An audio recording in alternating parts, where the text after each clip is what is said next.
Okay, the grinding and polishing is done. And now we'll check how much it's run through. I put a micrometer on it, and I don't know if my camera get it right, but it shows around the 1/100th of a millimeter. And this is actually far not so bad, because it was really more than 1/2 tenth eccentric, and also not cylindric and stretches on it, so with this is the engine will run very fine.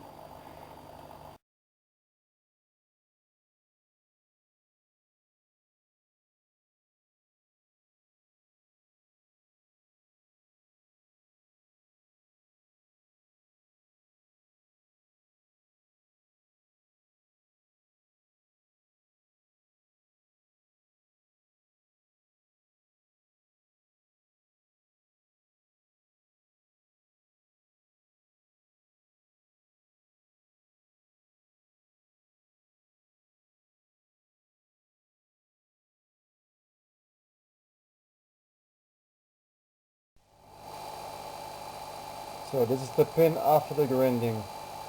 Actually almost still, just a little bit vibration.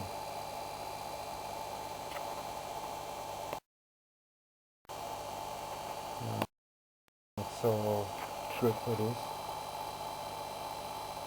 as you can see.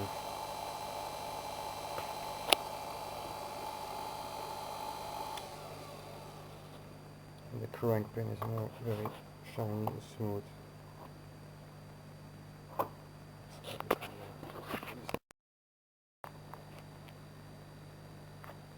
But it's fine. Like this I can live with it.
So now gently, a little bit undersized, under the size of the pin, because there must be space for the grinding material, and then slowly start grinding.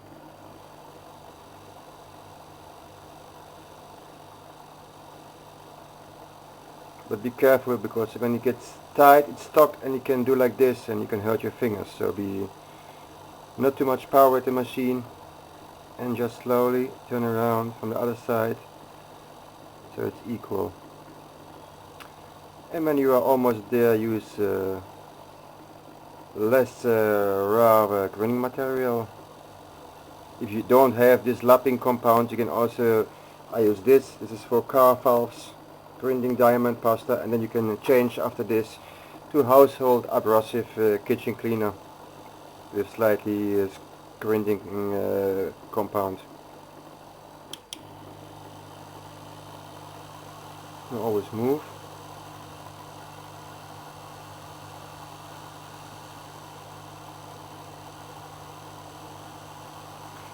It's a bit time consuming, because every time you must, if you think you're almost ready, you must stop, flush completely, and then check if it's the right fit, and then you get a really nice press fit.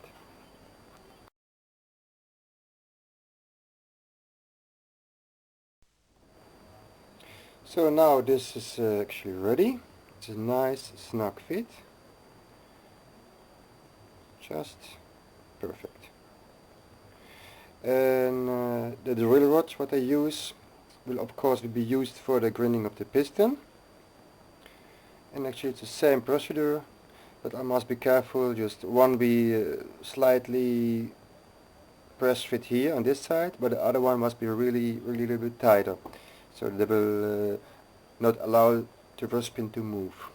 And the same handling, slowly. And it has to be done in a couple of steps. Always flush very well and check, because it's possible that you just go in 10 seconds too much, and then you can start all over again. You see what's happened? So if this happened to the conrod, then you can really hurt yourself. So just go back and do it again. Because it's conical, so it's pressed himself in it, you see? So careful, not too much power, and gently. And also must still finish the inside of the piston, make him lighter, but it's a small work.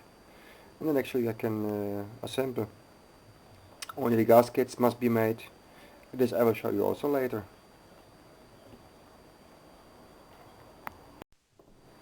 Okay guys, now we are approximately 40 minutes further, but now it's done.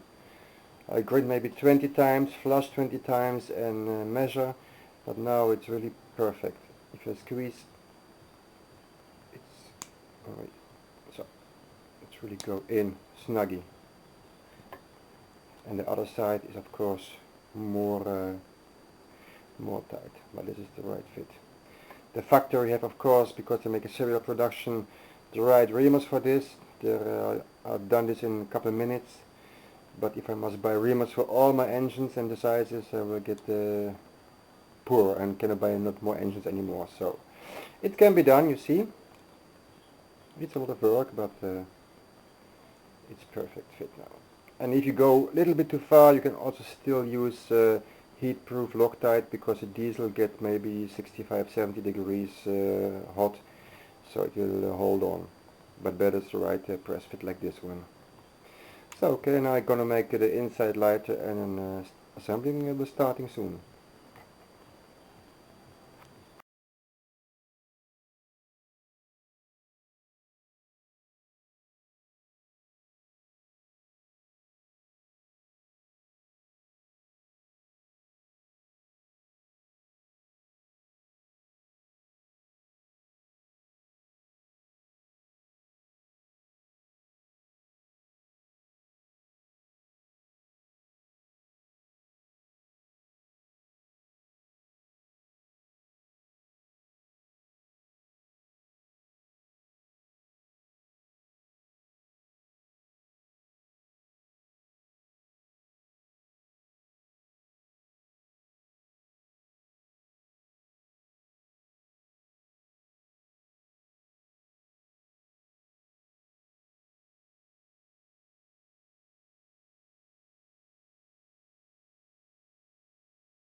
So it's all ready together now a little bit, you see.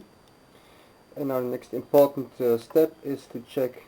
I just use the old smaller worst pin, and if I put my cylinder on it, I check if it's moving on each side the same amount. This tells me that I'm absolutely at the right angle. So if not, I can still a little bit bend this rod carefully, but in this case it's not necessary because it's really perfect on each side, maybe 2 degrees, 1 degree. And with the new wrist pin it will be of course exact with no play, so it must be at the right angle, otherwise it will be with friction. And the big end will be run out very fast in piston also. Okay, let's go further.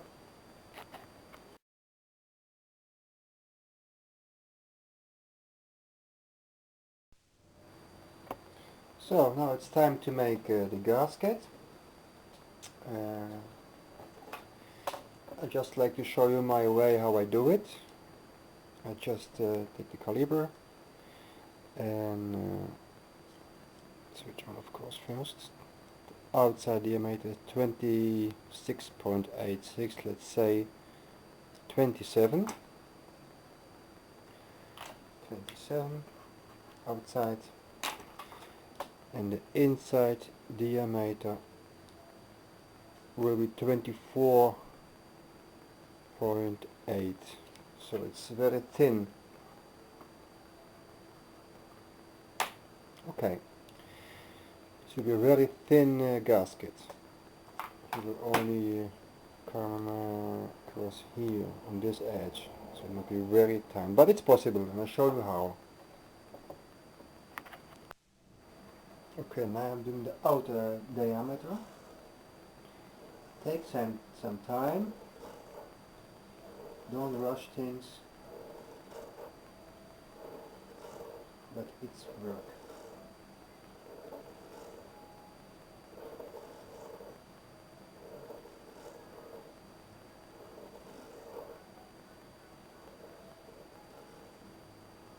Oops.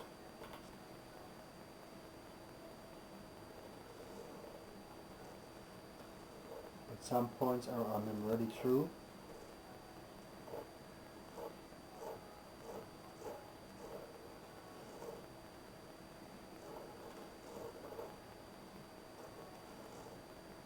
Now going again to the inner side. Was it through?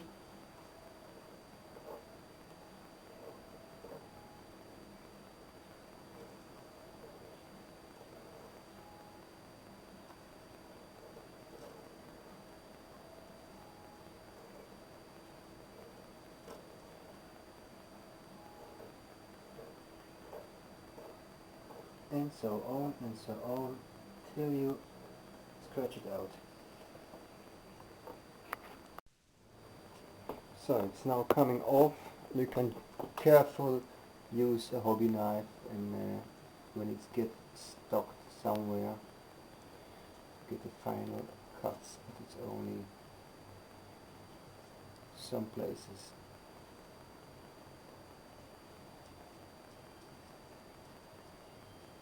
And this kind of gasket you will never can done with a scissor.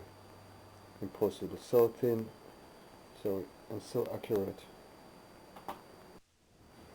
Okay, the right size is here.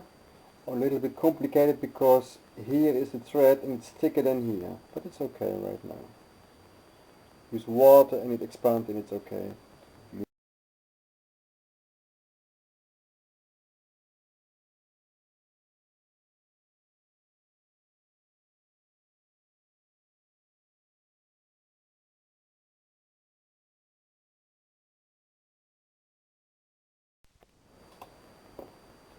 So, this is it. A lot of hours later, gasket is in there, and lovely, perfect condition. You hear this? If you turn anti-clockwise, or against the running direction, You hear sucking in the carburetor. Lovely compression. Contra piston is nice, tight, not too tight. Loads of compression. But I damage the spray bar. When I hold the engine like this and turn, it was tight, I snap it off. So this must be made new. And then we can go out and see it running. Can't wait because this looks really good. For a long time, I'm sure, for this engine. Okay, see you outside.